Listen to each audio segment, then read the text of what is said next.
Well, I'm joined now by Benedict Rogers, chairman of Hong Kong Watch, a London-based group advocating for democracy and civil rights in Hong Kong. Benedict, thanks so much for joining us. First of all, your reaction to this news? Well, it's absolutely terrible news. It's not a surprise because, as you've said in your report, he was arrested in August and we expected these charges. But it's terrible news for him as an injustice and for Hong Kong. You spoke to him before he was arrested. What did he say to you about how he felt moving forward with the pro-democracy movement? I spoke to him about a week before he was arrested and held without bail, and he was more steadfast than ever. I asked him why he was willing to have these kind of conversations with people like me and with other foreign journalists when he knew the risks, and he said his only purpose in life now was to fight for freedom for Hong Kong, and he was absolutely he was in very good spirits. He was cheerful. And he said, this is my purpose. What do you expect will happen to him next? Do you think he'll be tried in the mainland?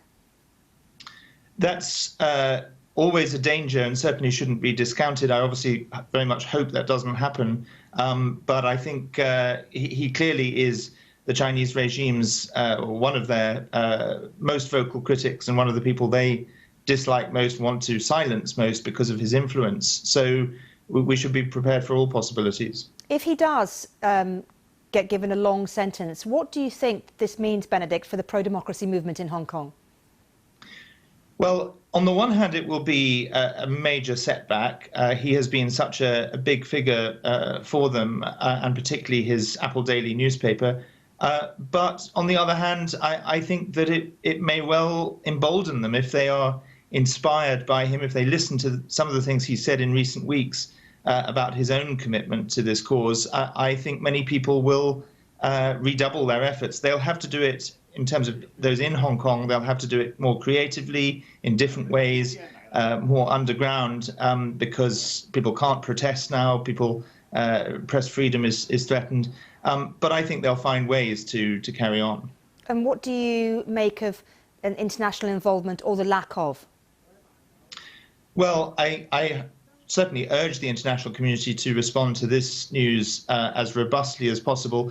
There has been a lot of good rhetoric from the international community, some action. The British government's offer to Hong Kongers, to British national overseas status holders to come to the UK is a very generous one. The US has imposed sanctions, but I would like to see global coordinated sanctions. So the democratic world acting together and acting not just with talk, but with sanctions against the Chinese regime and individuals in the Hong Kong government who are responsible for these serious violations of an international treaty, breaking their promises, and violations of human rights as well.